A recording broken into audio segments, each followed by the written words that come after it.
back to my channel, and today I'm going to be talking about moving in Singapore or moving to Singapore, and it's actually just about finding a property. I'm answering some questions to help you in the process when you are either living in Singapore already and trying to find a new apartment or house or whatever you're looking for, or maybe you're living outside and you're moving to Singapore and you want to know more about finding an apartment or house in Singapore.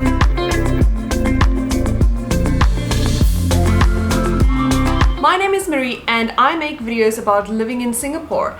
I've been living in Singapore for about 6 years now, and so I make these videos to help you on your journey, either moving to Singapore or showing you a different side to Singapore and giving you ideas about what to do on the weekend. So if you haven't already, remember to subscribe and click that bell notification so you are informed every week when I post my video. And I post a new video every Friday.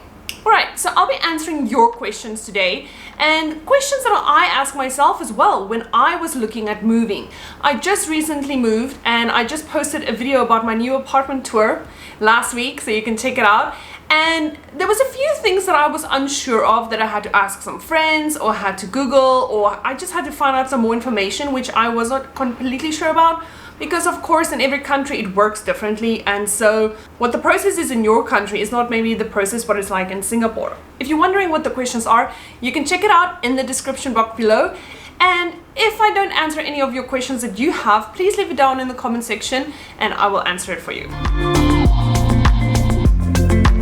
So the first thing you have to ask yourself is, what are you looking for? There's a variety of property types in Singapore, and it really depends on your budget, where you want to live, how many rooms you want to have, etc, etc. So think about your needs, think about your lifestyle, think about what do you want. So the more you know about what you want, the better the whole process will be for you. So what do you want? Do you want a 2-bedroom, 1-bedroom, 1 bathroom, 2 bathroom, sizing as well? Do you want a big space, small space, modern space, all-style space? And so there are many different properties available in Singapore. And so in Singapore, the two most popular properties are HDB and condominium. So an HDB is a public housing that is from the government. So after a few years, the owner of the HDB can release it and open it for rental. And so that is what's happening, where some owners are taking HDBs and they're renovating it and they're making some really beautiful homes out of these spaces and then releasing it onto the rental market.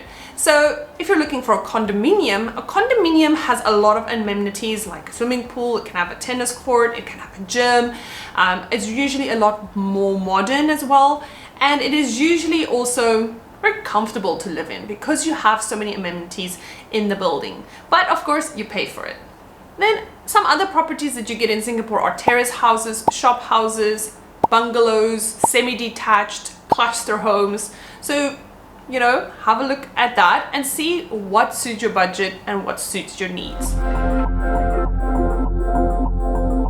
Should you use an agent? No, you don't have to use an agent. I've never worked with an agent directly because they do charge commission. That commission can really rake up if, you know, your apartment is a few $1,000s a month. So if you do have time and you do have the resources, I would highly recommend that you go out and try to find your own apartment or house or whatever you're looking for. So you can find your own apartment either on the apps or the groups that I'll be mentioning later as well. Usually the agents that you deal with on Property Guru or 99.co or on Facebook, they are being paid by the owner of the apartment. So no, you don't need an agent.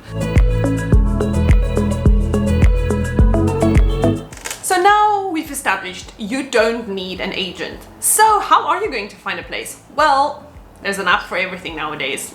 So yes, you can use an app. And the two most popular apps for finding a place is 99.co and propertyguru.com. You can easily download these apps wherever you are in the world and you can search on these apps. They're very user friendly And so it's very easy for you to really find something that you want. So you can, when you go onto the app, on both of them, you can choose, are you looking for a 1-bedroom, a 2-bedroom, 1-bathroom, 2-bathroom? Are you looking for an HDB? Are you looking for a landed property? Are you looking for a condominium or an apartment? What is your budget like? How big do you want it to be? In which area do you want it to be? Do you want it to be close to an MRT line? Do you want it to be close to, how far do you want it to be from a specific area? So for example, when you say you work in Novena, how far do you want to be able to travel to Novena? For example, you want 25 minutes traveling distance from Novena maximum. And so it will throw out all the options in for you, and it just makes your life so much easier, and it really helps you to find what you need within your needs.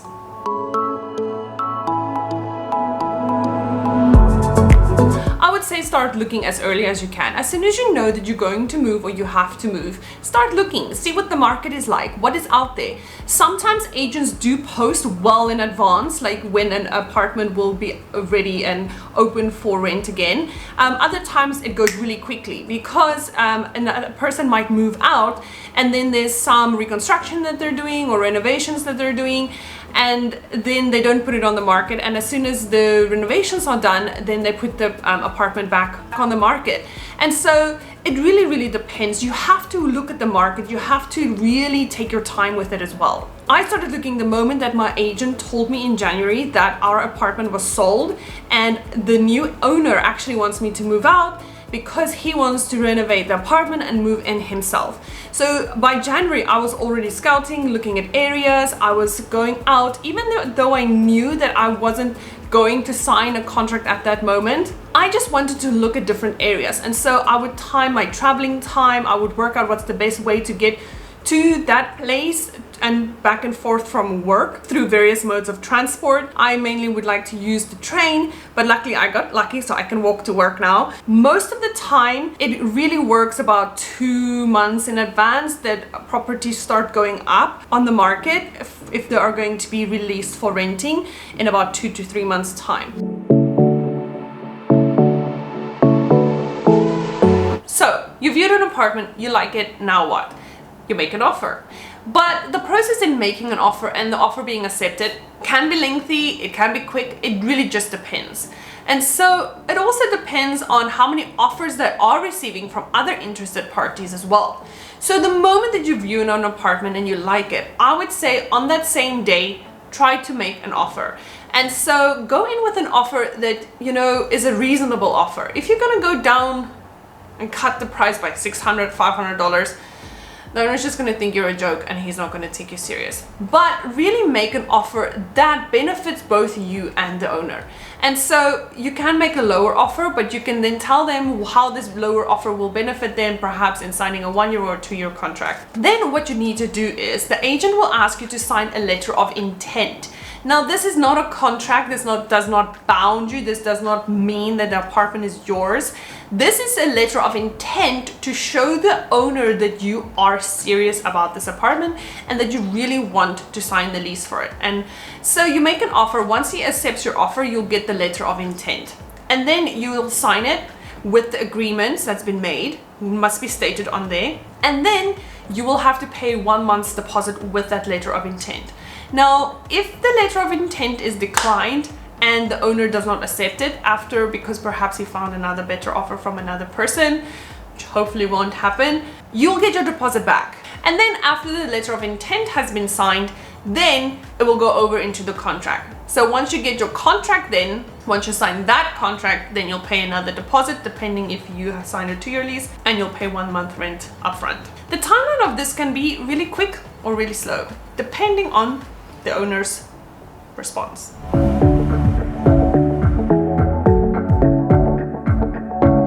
Can you negotiate your contract or your offer? Yes, of course.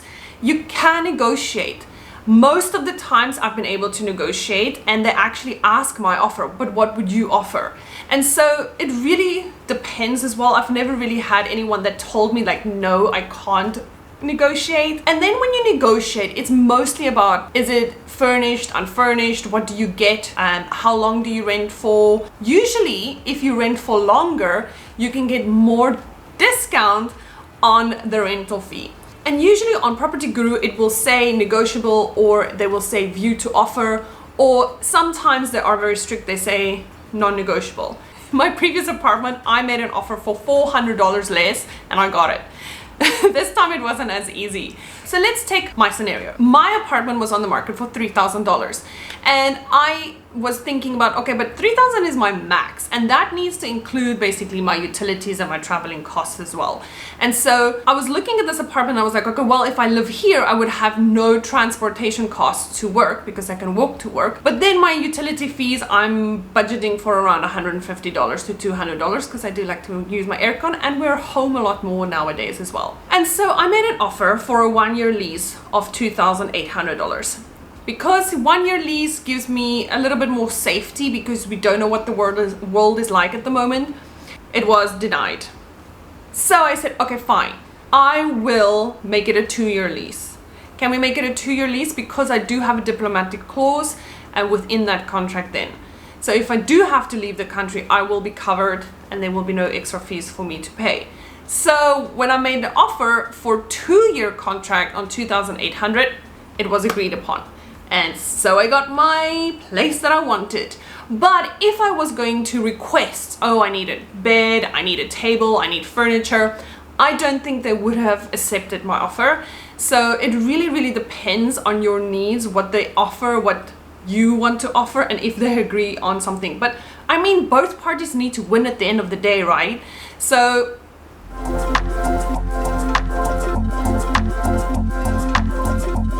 what is a basic contract like? Well, the rental contracts in Singapore are all very basic, and I've rented from 2 different companies and they're actually basically the same. And really read your contract, go through it.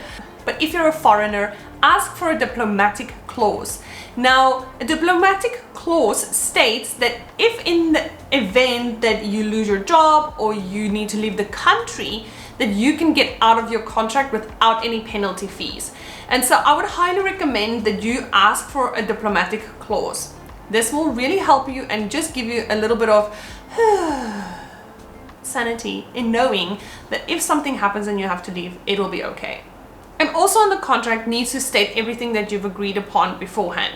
For example, if you want a wall to be painted, you can request that. That needs to be stated in the contract as well. If you, before you move in, you want a wall painted, you can ask that if that has been agreed upon as well. So everything that you've agreed upon must be stated in there. Then it's also just stating the day that you need to pay, how much you need to pay, what will happen if you don't pay, etc, etc. So it's really basic, but I would highly recommend that you read through your contract and you ask for a diplomatic clause, and then you go from there.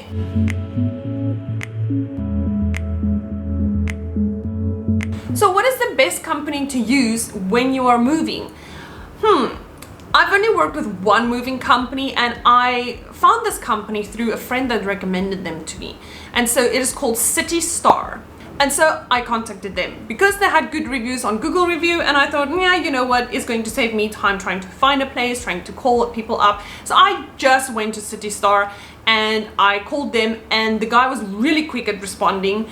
And I think I called him on the Wednesday, messaged him, and then by the Friday he was already at our apartment and he was looking at things, and he was like, then he gave us a quote. And so the quote was a 1.5 vans and 30 boxes. And that came to a quotation of $487. And then he said, well, if I sign and agree to this quote today, he will also give me 2 blank checks to pay the deposit at my current condo and my condo that I'm moving to. So you need to take that into consideration as well in your moving costs, because when you move, your place that you live at, if it's a condo, they're going to charge you a fee, a deposit to pay to make sure that there's nothing that breaks or nothing is damaged within the moving process. And so my old apartment, they asked $500 deposit, and my current condo, they asked $1,000 deposit. So it really depends on the condo and what they're asking, but yes, that can roughly easily come to $2,000 that you need to pay as a deposit, and you only get that back if you paid cash. You only get that back a few weeks later. So keep that in consideration when you are looking at moving. So yes, when City Star offered me that, I was like, yeah, sure. I don't want to pay those deposits, and so give me those blank checks, and I wrote it out and I paid each condo respectively, and then that was dealt with. And so on the day of the moving as well, very fast, very efficient. I mean, within 2 hours, they packed up everything in my old apartment and they moved everything to the new apartment. And yeah, everything was wrapped, well done, efficient, everything. The only thing is, like, your condo can refuse to have your moving company enter the premises. And that's what happened with me. So the moving company could not enter the condominium premises, and so they had to stop on the side of the road and they had to offload from the roadside, and that cost me $80 more. So yeah, make sure about these things as well. But yes, I would really recommend City Star, and they were great. I had no problems with them. So if you are looking for a moving company when you're in Singapore and you're looking to move your items here from one place to another place, I would recommend City Star. If you're moving internationally and you're looking at a moving company that ships internationally, for every time that I've moved, basically from South Korea to Singapore, from Singapore to South Africa, from South Africa back to Singapore, I used 7 Seas Worldwide, and I've never had an issue with them. And really, they've always been great, efficient, and I can highly recommend for international travel, 7 Seas Worldwide.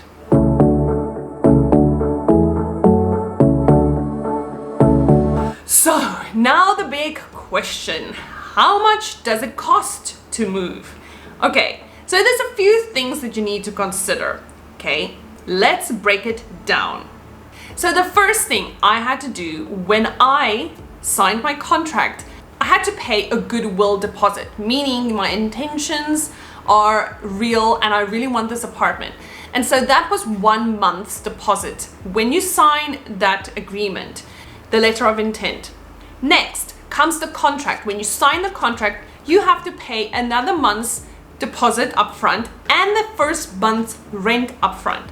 So this depends. If you only sign a 1-year contract, you'll not pay that extra deposit. Next up, I had to pay for the moving company.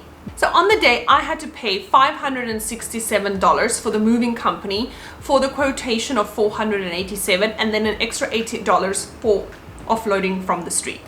And so that I paid cash on the day of the move. Then, when you're moving out, you need to clean your apartment, a professional deep clean, and you need to show receipts. So this is noted in your contract. So when you do your handover, this clean, depending on the size of your apartment, can roughly go between $250 and $350. All right, so add that to the list. Then you have to dry clean your curtains. Now, that again depends how many rooms do you have in your home and how many curtains you have that you need to dry clean. It can get you to about $300 depending on how many curtains you have, but it's roughly about $200 and $300 for dry cleaning of the curtains. And then the utilities. I had to pay a $500 deposit for my SB Group utility account again. So yes, I do get the previous deposit back, but you have to pay another deposit before you get the old deposit back. So that's a $500 deposit that you need to pay. And then I also had to pay Singtel for setting up my new Singtel box in my new home, and that's roughly, depending on when you call them out and what time and what day, it can roughly go between $50 to $90. I paid $54 for the new setup and call out. So in total, it is yeah. I hope that helps you a little bit more in terms of the questions you might have in regards to moving to Singapore or moving in Singapore while you're in Singapore. And if you have any further questions, please leave them down in the question box, in the comment section down below, and I'll do my best in answering all of your questions. All the best then as well. So please share this video if you know anyone that's moving to Singapore and they might need some help or they have some questions. And yes, remember to click that subscribe button. Zoe is playing, so she's saying yes. Click the bell notification, and I will see you next week, Friday. So please remember to be good, do good, keep on smiling, and I'll see you soon.